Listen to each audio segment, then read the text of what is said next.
اور بنانے کے بعد یہاں پہ انہوں نے پنجے گاڑے ہیں. لیکن یہ بھی اپنی بات بھی یاد رکھیے, بہادر شاہ ظفر ہندوستان کا آخری بادشاہ تھا. انگریزوں نے اگر حکومت کی تھی تو مسلمانوں سے, تخت لیا تھا مسلمانوں سے, تاج لیا تھا مسلمانوں سے, انہوں نے سب کچھ چھینا تھا مسلمانوں سے, اور سب سے زیادہ اگر ظلم کیا ہے تو مسلمانوں کے اوپر ظلم کیا ہے. تاریخ یہ بتاتی ہے اتنا زیادہ ظلم کیا ہے. بہادر شاہ ظفر کو جب رنگون کے اندر قید کیا گیا, صبح ناشتے کا وقت ہوا اور ناشتہ سامنے رکھا گیا, جب پردہ ہٹایا گیا تو ان کے 12 بیٹوں کا سر سامنے رکھا ہوا تھا. وہ ظلم و ستم انگریزوں نے کیا ہے. یہی دلی کی جامع مسجد ہے. یہ دلی کی جامع مسجد جب شاہجہاں نے بنوائی تھی, بنانے کے بعد شاہجہاں نے اسے تالا لگا دیا تھا کہ اس مسجد کے اندر آپ کا عقیدہ دیکھیں, اس زمانے کے سلاطین کا عقیدہ کیا ہے, اسے تالا لگا دیا تھا کہ آپ تب تک یہاں نماز ادا نہیں کی جائے گی جب تک نبی پاک علیہ السلام خود آ کر کے یہاں نماز ادا کی. تاریخ یہ بتاتی ہے ایک دن بادشاہ سویا ہوا ہے, رات کو سویا ہوا ہے, تہجد کا وقت ہوا, اتنے میں خواب دیکھتا ہے. آقا کریم علیہ السلام تشریف لائے ہیں اور آ کر کے دہلی کی جامع مسجد کے حوض کے کنارے میں مصطفیٰ کریم علیہ السلام نے وضو فرمایا ہے اور اس کے بعد نماز ادا کی ہے. پھر بادشاہ فوراً لال قلعے سے دوڑتا ہوا آیا اور آنے کے بعد جب دیکھا تو دہلی کی جامع مسجد کے اندر وضو کے آثار اور وہاں پانی ابھی اسی طرح رکھا ہوا تھا. آج بھی دہلی کے حوض پہ چلے جائیے, وہ جگہ روک کر کے رکھی تھی جہاں پہ مصطفیٰ کریم نے وضو فرمایا. اللہ کی گرامی بات, میں اتنا کہنا چاہتا ہوں, یہی وہ دہلی کی جامع مسجد اور یہی وہ شان والا حوض ہے. اس حوض کو انگریزوں نے اپنے گھوڑوں کا, اور اس مسجد کو انگریزوں نے اپنے گھوڑوں کا استقبال بنایا. اس حوض کو دین سے بھر دیا گیا تھا اور دہلی لال قلعے سے لے کر کے دہلی کی جامع مسجد تک اور دہلی کی جامع مسجد سے لے کر کے فتح پوری جامع مسجد تک کوئی درخت ایسا نہیں تھا جس درخت کے اوپر ایک عالم دین کو پھانسی نہ دی گئی ہو. ہندوستان کی دارالسلطنت دہلی کے اندر 1000 مدرسے تھے, انگریزوں نے سب کو مسمار کر دیا. صرف متحدہ بنگال تھا, بنگلہ دیش اور موجودہ بنگال, اس کے اندر 80,000 مدرسے تھے, انگریزوں نے سارے کے سارے مسمار کر دیے. آخر کا وجہ کیا تھی؟ یہ مدرسوں کو ونڈوز کیوں کیا جا رہا تھا, یہ علماء کو پھانسی کے پھندے کے اوپر کیوں چڑھایا جا رہا تھا, یہ علماء کا قتل عام کیوں ہو رہا تھا, یہ علماء کو زندہ کیوں جلایا جا رہا تھا, 4000 علماء کو ایک دن کیوں شہید کیا جا گیا تھا. اس کی وجہ یہ تھی کہ اس زمانے کا جو ڈی ایم ہوتا تھا عالم دین ہوتا تھا, اس زمانے کا کلکٹر عالم دین ہوتا تھا, اس زمانے کا تحصیلدار عالم دین ہوتا تھا, اس زمانے کا صدر الصدور عالم دین ہوتا تھا. مولانا حمداللہ مدرسی یہ کیا ہے, علامہ مفتی صدر الدین آزمگاہ کیا ہے, علامہ فضل خیر آبادی کیا ہے, یہ بڑے بڑے عہدوں کے اوپر تھے. اب یہ عہدہ انگریزوں نے علماء سے چھینا تھا. سب سے زیادہ ظلم و ستم انہوں نے علماء پہ کیا ہے اور مسلمانوں کی یادگار مٹانے کی کوشش کی ہے. لیکن تاریخ یہ بتاتی ہے اور پھر آخرکار انہوں نے اپنی رشتہ دوانوں کے ذریعے, مکاری کے ذریعے, عیاری کے ذریعے اسی ہندوستان کی دھرتی کو جس وقت پورا اقتدار انہوں نے حاصل کر لیا ہے, پھر 90 سال تک بلا شرکت غیر انگریزوں نے یہاں پہ حکومت کی ہے. لیکن یہ انگریز افیون کی گولی کھا کر کے نہیں آئے تھے, یہ مکاری لے کے آئے تھے, عیاری لے کر کے آئے تھے, بدماشی لے کر کے آئے تھے. اور آپ نے اسی عیارانہ دماغ کی بنیاد پر اسی ہندوستان کو جب انہوں نے اپنا مسکن بنایا ہے اور یہاں کی حکومت انہوں نے سنبھالی ہے, پھر انہوں نے کیا کیا ہے, یہاں طرح طرح کے مولوی پیدا کر دیے. وہ مولوی پیدا کر دیے جو نبی مکرم صلی اللہ تعالیٰ علیہ وسلم کی ذات کے خلاف بھونکتے ہوں. ایسے پیر پیدا کر دیے جو بالکل جعلی ہوں, جن کا حقیقت کے ساتھ کوئی تعلق نہیں. بلکہ یہاں تک کہ انہوں نے پنجاب کے اندر ایک شخص کو پیدا کر دیا جسے غلام احمد قادیانی کہتے ہیں, اور اس نے نبوت کا دعویٰ تک نبوت کا دعویٰ بھی اس نے کر دیا. اس طرح کے بے شمار کیڑے مکوڑے ہندوستان کی دھرتی کے اوپر انگریزوں کی سرپرستی کے اندر یہ سب لوگوں نے جنم لیا ہے. پورے ہندوستان کی سرزمین کو اور پوری یہاں کی فضا کو, یہ ہندوستان وہ ہے جو خواجہ غریب نواز کی نگری, جو قطب الدین مختار کاکی کی نگری, جو حضرت نظام الدین اولیاء کے ہمارے جو بزرگوں کا مسکن, یہاں پہ روحانیت, یہاں پہ بھائی چارہ, یہاں پہ پیار, یہاں پہ محبت, اور اس ساری محبت کو اگر زہرآلود کیا ہے تو انگریزوں نے کیا ہے, انگریزوں نے سوچ نے کیا. پورے ہندوستان کی دھرتی کو, پورے ہندوستان کی فضا کو جب اس طریقے سے انہوں نے زہرآلود کر دیا ہے, اور ضرورت اس بات کی تھی کہ مسلمانوں کے ایمان کی حفاظت کی جائے, مسلمانوں کے عقیدے کی حفاظت کی جائے, مسلمانوں کے نظریے کی حفاظت کی جائے, حضرت خواجہ غریب نواز کے لگائے ہوئے چمن کی حفاظت کی جائے. تو اللہ تبارک و تعالیٰ نے کرم فرمایا کہ آپ دیکھیے پہلی صدی سے لے کر کے 13ویں صدی تک بہت سے مجددین یہاں پر تشریف لائے پوری دنیا کے اندر. کسی کے دور میں ایک فطرہ ہے, کسی کے دور میں 2 فطرے ہیں, کسی کے دور میں دور میں 6 فطرے ہیں، لیکن 14ویں صدی کے اندر 1 فطرہ نہیں، 2 فطرہ نہیں، 4 فطرے نہیں، 6 فطرے نہیں، جہاں پہ کہیں فتنہ خانویت ہے، کہیں فتنہ امبیڈکریت ہے، کہیں پہ فتنہ گلوہیت ہے، کہیں پہ فتنہ دیوبندیت ہے، کہیں پہ فتنہ غیر مقلدیت ہے، کہیں پہ فتنہ قادیانیت ہے، کہیں فتنہ غیر بہائیت ہے، کہیں پہ فتنہ سر سید احمد خان ہے۔ یہ طرح کے فطرے ہندوستان کی دھرتی کے اوپر تھے۔ ان سارے فطروں کے لیے اللہ تبارک و تعالیٰ نے ہندوستان کی دھرتی کے اوپر ایک ایسے مجاہد اعظم کو، مجدد اعظم کو بریلی شریف کی دھرتی میں پیدا کیا جس نے ہر فطرے کا منہ توڑ جواب دیا ہے۔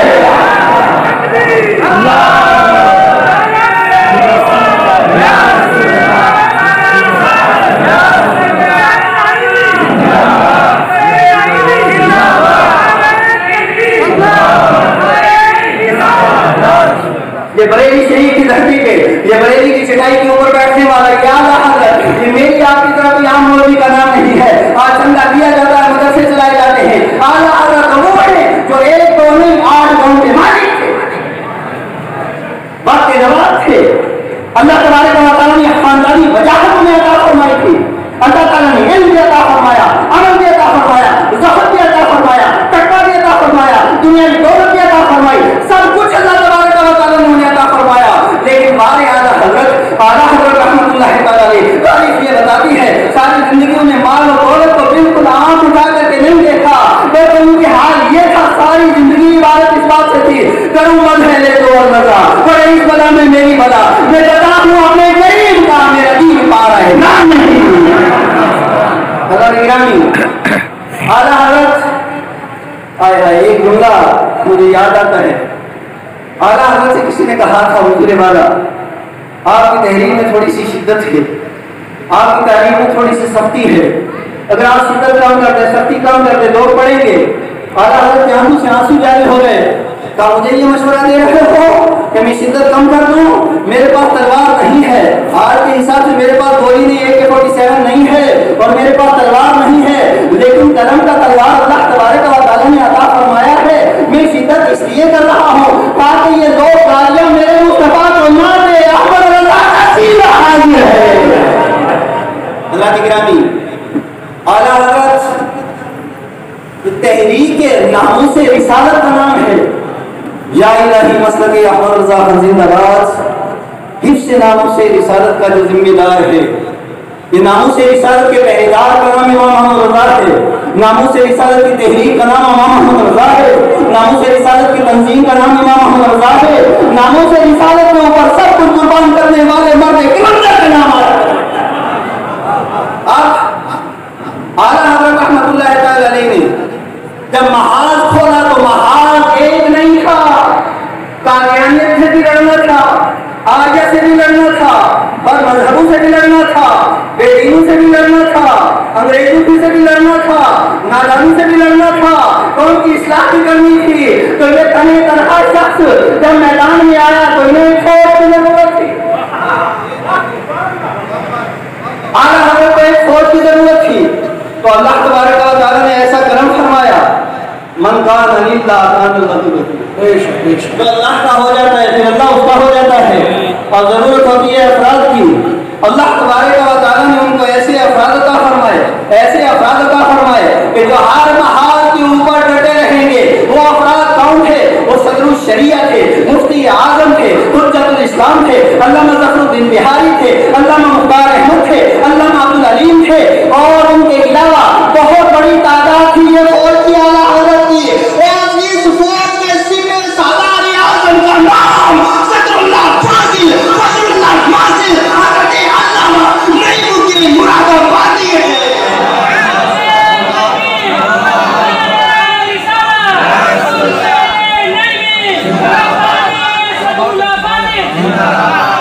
نعرہ تکبیر، نعرہ رسالت، فیضان صدر الافاضل، فیضان صدر الافاضل، ان سے رحیمی۔